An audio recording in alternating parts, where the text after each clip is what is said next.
In this tutorial, we're going to be talking about 3 key principles of core strength and stability.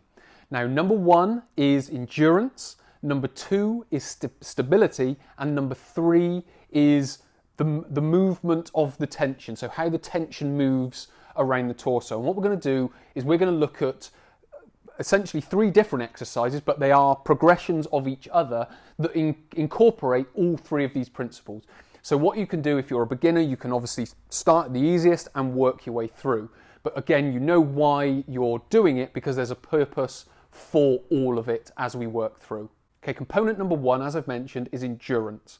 So the first thing that we need to build when we are looking to improve our core is endurance. So just the ability to hold a position for a period of time with whilst resisting fatigue or without fatigue. So the longer we can do that, the more endurance that we have. So that's sort of part number 1 that we need to build. And all we're going to do is we're just going to set ourselves up in a plank that you've probably done many times before.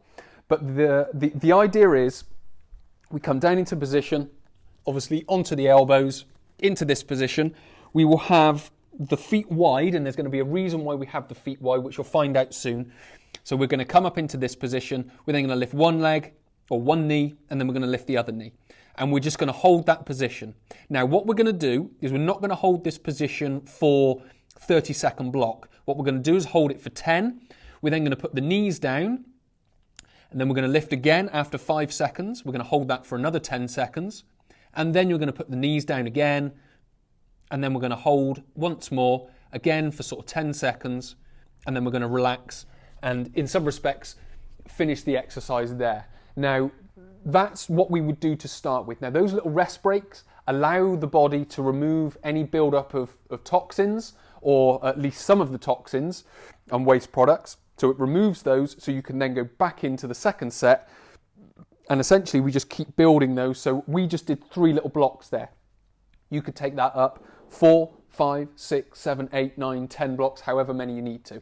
Now, I don't recommend going up too high, because once you've got sort of 4 or 5 or even 6 blocks of 10 seconds, as a general rule, you've got a decent amount of endurance in the core.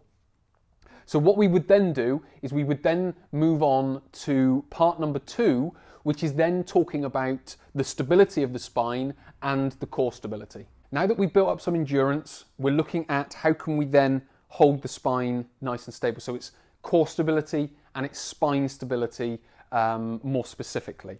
So how we're going to do that is we're going to do a plank again, but this time we're going to lift an arm up.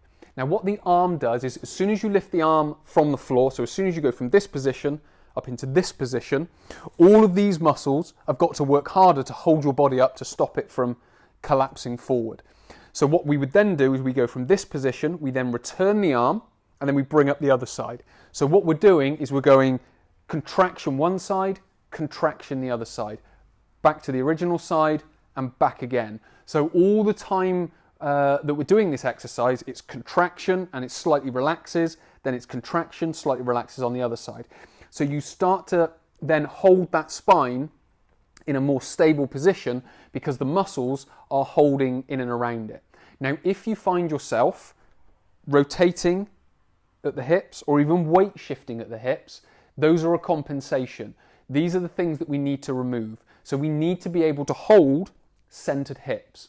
Now, how we're going to do that for more beginner type people is we're going to have wider feet and narrower elbows. That's going to give you much more of a base. As you then get stronger, the spine becomes more stable, muscles get stronger through here. We then bring the feet in, and we could even take the hands a little bit wider because it's just going to take that base away, which is going to make us more prone to shifting. So what we do, we come down and we set ourselves up in the plank exactly the same as before. So we come down onto the elbows, but this time elbows are narrow, feet are slightly wider, and then hips are down in position. So we then come up with one leg, up with the other. Then onto the back. And it's very important when we change the arms over, we don't move the hips. And we hold, and we come down. And we hold, and we come down. And we come down. So that's how we're then able to build on top of the endurance, so we're able to hold the position now for a long time. What we then need to be able to do is, as the body position starts to change and as we start to do things with our arms and our legs, we then need the core to be, in a sense, holding the spine in position and holding the torso in position as well. So far we've looked at part 1, which is endurance, which we've started to build. And then part 2, we're now layering on top the stability of the spine and the ability of the muscles to hold your body in position without changing posture or changing position. Part number 3 is how the tension moves around the body. So as your body changes position, the tension is going to start moving around. Now we've already started that with the previous exercise, the plank and the arm raise, because it started to shift from side to side as we lift the arm. What we're now going to do is we're going to bring it a little bit more exaggerated, and we're going to start from here and then bring it right round the front. So what we're going to do is we're going to start in a side plank, and then we're going to come down into a rotation. So it's going to be side plank and then down into what would be a plank, but we're not going to put the arm down, and then we're going to come back up into the side plank. Now we've got to be able to coordinate our body in so much as we've got to keep so imagine I'm in the side plank, so I'm going to have top foot in front of bottom foot, and obviously elbow below shoulder. Now what I've got to be able to do is keep my shoulders and hips in line as I begin to rotate my body down and also back up. So that's a part of the coordination, is being able to do that, because what we don't want to do is the shoulders start to drop and then the feet sort of come round, or the hips come round after, or the sort of hips come round but the shoulders stay where they are, and then we sort of bring them round disconnected. So it's all then about keeping the shoulders and hips in line, which allow the tension to move throughout the body. So when we would then come up onto the feet, we would then start using that same principle. If we were doing any rotation exercises or in any sport, we've then been able to get the power from the hips and then to transfer through down into the arms for whatever sport or exercise that we need it for. So what we're going to do is we're going to come down, get into our side plank. The top foot goes in front of the bottom foot. So we then come up into this position. We've now got straight line down through, and we've got straight line coming up here. You can put this hand kind of wherever you feel comfortable. I tend to put it on the hip. What we're then going to do is roll over. So we're going to roll over on the toes. So the hips and shoulders are going to stay in position. If you need to move your feet and shuffle them, you can. But everything stays in line. So this isn't about recreating like sporting postures. It's just about getting the muscle tension to move from here, which is where you find it during the side plank. But as we come over, it will now move into here and then come back round. Obviously, you can adjust your feet accordingly.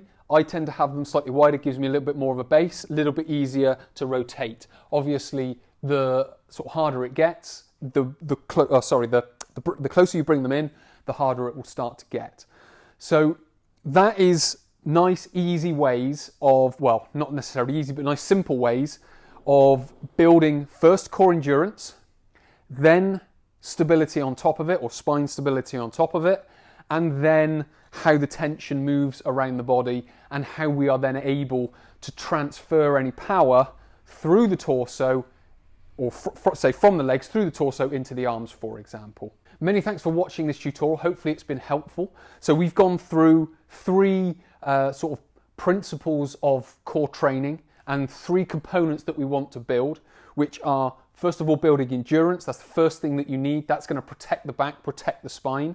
Then we move on to the spine stability, or the core stability, which is the muscles being able to time, hold the hips centered and keep the spine stable. And then number 3, when we are moving into more dynamic postures, be it in the gym, during exercise, or during a sport, or even in everyday life, we are then able to sort of transfer that tension throughout the torso, because we've been training that within a very sort of simple exercise like the side plank with the rotation as we come round. And then those 3 exercises can then develop into other exercises which could be up on the feet, recreating some more sporting movements. So many thanks for watching. My name is Chris from Christopher Holt Training, and I will speak to you in the next tutorial.